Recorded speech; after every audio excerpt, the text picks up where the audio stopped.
Bueno, voy a intentar ser lo más breve posible, ¿no? Bueno, desde el abordaje de las situaciones de violencia y abuso sexual, ¿no? en el contexto educativo, ¿no? Bueno, como siempre el contexto educativo es obvio que somos el centro de atención, ¿no? Después del contexto familiar, ¿no? Y abordamos infinidad de situaciones, ¿no? ¿Qué podemos hacer desde el entorno educativo? ¿Qué se hace, ¿no? Sobre todo en el ámbito de la prevención, ¿no? ¿Qué es lo que podemos hacer los docentes precisamente en este tipo de situaciones? Por supuesto también la detección también.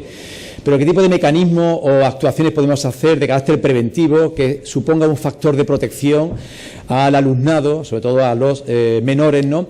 En diferentes tipos de situaciones que pueden ser víctimas, ¿no? En este caso que nos atañe ahora, que es el tema de abusos sexuales, pero también el tema de acoso, ciberacoso, cualquier tipo de forma de maltrato infantil, etcétera, ¿no? Bien, en el sistema educativo, ¿no? En los centros educativos, en este caso andaluces, ¿no? Comentar que la parte preventiva se aborda a través de dos instrumentos importantes que tenéis ahí, que es el plan de convivencia, ¿no? Y el plan de igualdad de género en los centros educativos, ¿no? El plan de convivencia y el plan de igualdad son dos elementos que articulan diferentes actuaciones sistemáticas en los centros educativos, ¿no? Y que es de carácter obligatorio. Nosotros insistimos desde el Servicio de Convivencia e Igualdad, ¿no? Que somos los responsables de planificar actuaciones, ¿no? Desarrollar normativas, gestionar los recursos, coordinar, ¿no? Diferentes tipos de medidas y acciones en materia de convivencia e igualdad. Insistimos que los centros educativos tienen que tener, digamos, muy claro que el plan de convivencia, el plan de igualdad no es un apéndice al proyecto educativo, sino que forma parte del proyecto educativo, y la mejor forma de prevenir es que haya actividades sistemáticas, ¿no? En materia de convivencia e igualdad. ¿Por qué decimos esto, no?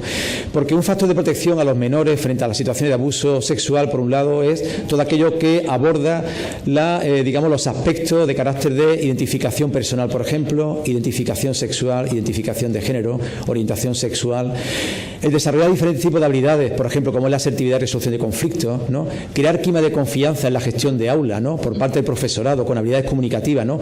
Que favorezca la comunicación entre alumnado y profesorado, crear redes de apoyo dentro del centro educativo por parte del alumnado, ¿no? Esas son las medidas de protección que tenemos que fomentar y trabajar en los centros educativos, ¿no?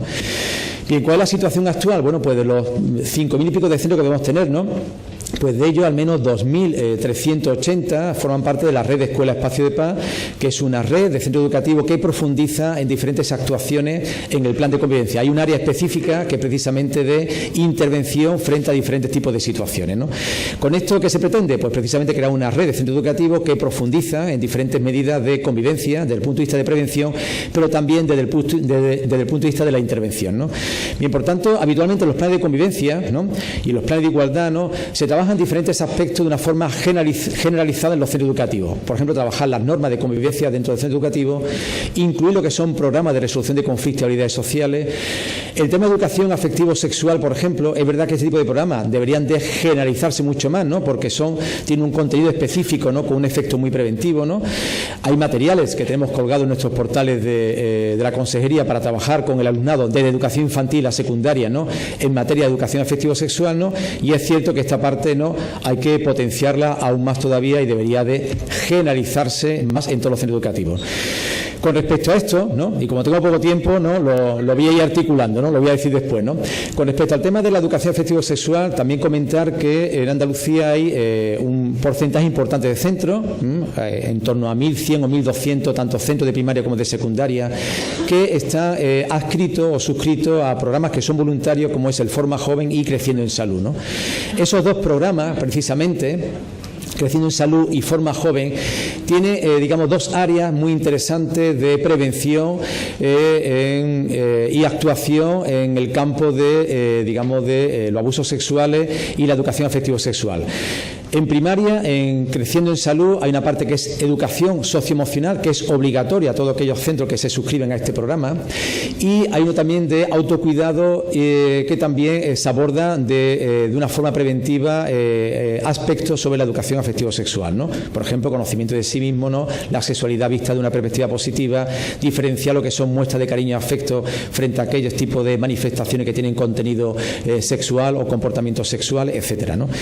Y respecto al Forma Joven, que se dirige a los institutos de secundaria, aparte de que haya asesoría, ¿no?, dentro de los centros de secundaria para atender de forma confidencial al alumnado, hay un área que es también educación socioemocional, pero también un área específica que es educación sexual y relaciones igualitarias.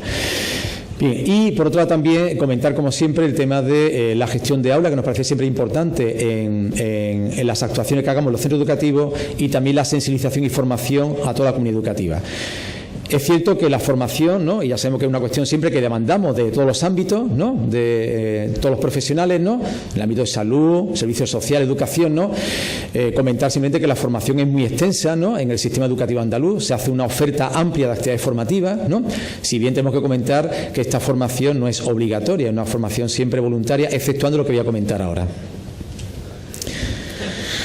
Bien, quiero enfatizar que desde el año 2016 se aprobó el segundo Plan Estratégico de Igualdad de Género de Educación, y este plan de igualdad, lo resalto por la importancia que tiene en el contexto que estamos ahora mismo, ¿no?, tiene, os aconsejo que lo podéis consultar, ¿no?, para no extenderme mucho, ¿no?, tiene cuatro líneas de intervención: lo que son los planes de centro con perspectiva de género, lo que es la sensibilización y formación e implicación en la comunidad educativa, de alguna forma contribuir a erradicar la violencia de género, y medidas estructurales al propio sistema educativo.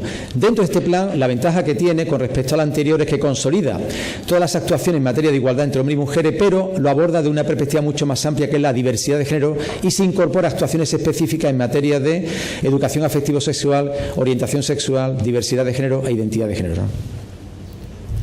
Concretamente, con respecto al plan de igualdad, hablando de la formación, desde el año pasado hemos creado un itinerario formativo obligatorio a todas las personas que coordinan el plan de igualdad en los centros educativos. Este ha sido un avance significativo. En Andalucía es la única comunidad donde es obligatorio nombrar a una persona coordinadora del plan de igualdad. En todos los centros educativos es obligatorio, y este plan es obligatorio en cada centro educativo. Bien, las personas coordinadoras del plan de igualdad, la formación que recibía lo hacíamos a través de diferentes ofertas formativas de forma voluntaria. Pues desde el año pasado lo hemos hecho obligatorio. Además lo hacemos en horario lectivo, hacemos 2 sesiones presenciales en horario lectivo y a través de una plataforma online si se quiere obtener la certificación como persona coordinadora del plan de igualdad, ¿no? Eso ha supuesto un avance importante. Hemos formado a 4.650 personas aproximadamente en toda Andalucía el año pasado, ¿no?, y este año continuamos con esa formación para las personas nuevas que se incorporan o aquellas que continúan con este nombramiento, ¿no? En relación a la parte, digamos, de intervención en el ámbito educativo, ¿no?, en Andalucía tenemos una orden, que es la orden del 20 de junio de 2011, ¿no?, y concretamente una orden del 28 de abril de 2015, que regula una serie de protocolos de actuación y de intervención en materia de convivencia escolar e igualdad de género, ¿no? Creo que son bastante conocidos. Hay uno de acoso escolar y ciberacoso, maltrato infantil, ahora me refiero a él, ¿no?, situaciones de violencia de género en el ámbito educativo, agresión al profesorado, y uno que ha sido pionero en el ámbito nacional, incluso en el ámbito europeo, que es el protocolo sobre identidad de género, ¿no? Bien, más concretamente, con respecto al tema de acoso escolar y ciberacoso, el año pasado también elaboramos unas instrucciones del 11 de enero de 2017 en materia de ciberacoso, porque es una concreción del protocolo que tenéis de acoso escolar, ¿no? Y quiero destacar que en estas instrucciones de ciberacoso se contempla por primera vez lo que son diferentes figuras delictivas, ¿no?, en el ámbito educativo, como por ejemplo el grooming o la sextorsión, ejercido pues por un adulto sobre cualquier alumnado en los centros educativos, aparte del ciberacoso que pueden ejercer entre iguales, ¿no?, en el entorno educativo, ¿no? Bien, respecto al protocolo de maltrato infantil, pues tenemos un protocolo elaborado que es conforme a las orientaciones que se establecen, ¿no?, por parte de Igualdad y Políticas Sociales, y ese protocolo contempla una serie de fases, ¿no? Una que es de identificación y comunicación, ¿no?, ante cualquier sospecha que haya de maltrato infantil, y dentro del maltrato infantil hay una tipificada que son los abusos sexuales. Hay después una serie de actuaciones inmediatas de protección del menor, ¿no?, dentro del centro educativo, ¿no? La derivación a servicio médico en el caso de que haya indicios, sospechas, ¿no?, o señas de, digamos, de daño físico. Una evaluación inicial por parte del Departamento de Orientación o el equipo de orientación educativa en primaria, comunicar a través de la hoja simia, ¿no?, y tipificar, ¿no?, la gravedad de la situación de maltrato, ¿no?, en este caso de abuso sexual. La derivación se hace en función de la gravedad, ¿no?, cuando son leves o moderados, ¿no?, se derivan a los servicios sociales de las corporaciones locales, ¿no?, y cuando es grave, ¿no?, al Servicio de Protección de Menores, ¿no?, y una evaluación y seguimiento. Bueno, yo no voy a entrar en el procedimiento, ¿no?, pero sí voy a comentar las dificultades que supone esto en los centros educativos, ¿no? ¿no? Las dificultades son precisamente la detección de este tipo de situaciones, porque la situación de abuso sexual no en la mayoría de los casos hay unas señales evidentes, ¿no?, de abuso sexual, ¿no?, en cada una de sus manifestaciones, ¿no? Entonces, esas señales de alerta, lo que son esos indicadores de carácter más específico, evidentemente no es algo que donde haya una capacidad suficientemente para detectarlo, ¿no? Y también el tema de la evaluación inicial, que no es la valoración, ¿no?, de alguna forma de tipificar si hay abuso sexual o no, sino el tema de la valoración inicial, donde hay unos profesionales de la orientación educativa que se encargan de ello, que es recabar la información. Entonces aquí hay que tener especial cuidado en la entrevista con los menores y también con las familias, ¿no? Y es verdad que esta parte siempre es más delicada porque ese tipo de comunicación hace falta cierta habilidad, de cierta formación, ¿no?, en recabar información y en hacer esa entrevista, ¿no?, que supone, como sabéis, pues esa escucha activa, la capacidad neutral ante ese tipo de situaciones, no culpabilizar, etcétera.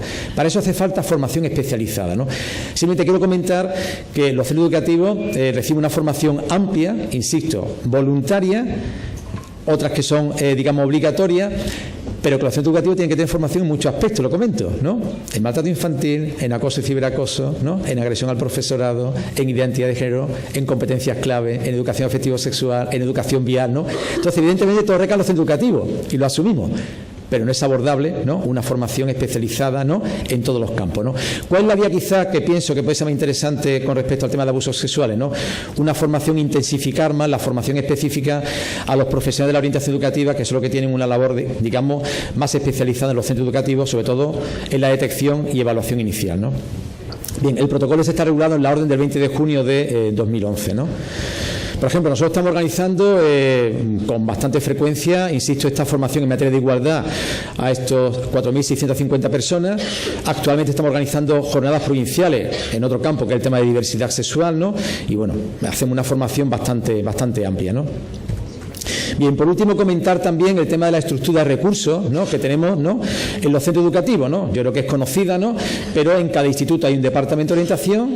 En primaria hay equipos de orientación educativa que son externos, suelen atender a 3 o 4 centros educativos, pero también a nivel provincial hay equipos de orientación educativa especializados, gabinetes provinciales de convivencia y la inspección educativa, que tiene un papel importante en, digamos, en el seguimiento de las actuaciones que se hacen ante situaciones de maltrato infantil, concretamente de abusos sexuales, y el servicio de convivencia e igualdad, ¿no?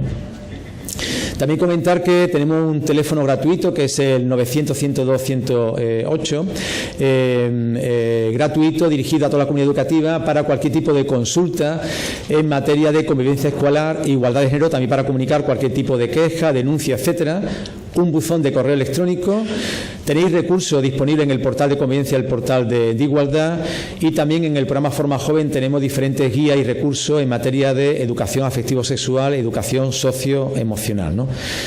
Bueno, sin extender mucho más, y antes de agradeceros, ¿no?, vuestra participación, ¿no?, y de estar invitada a este foro, ¿no?, comentar que, y en eso comparto con Alicia, dentro de los retos que podemos tener en el sistema educativo, ¿no?, en materia de abusos sexuales, insistimos, esa formación especializada, fundamentalmente, para poder detectar de forma temprana este tipo de situaciones, cómo realizar las entrevistas con los menores, ¿no?, y con el entorno familiar, y sobre todo lo más importante, la coordinación de las actuaciones con otros servicios, es decir, ese plan de actuación integral y coordinado con servicios sociales, con otros servicios, de cara a mayor eficacia. Ese apartado, que siempre lo comento, ¿no?, es que pienso que es la que deberíamos de mejorar, ¿no?, si cabe aún más, ¿no?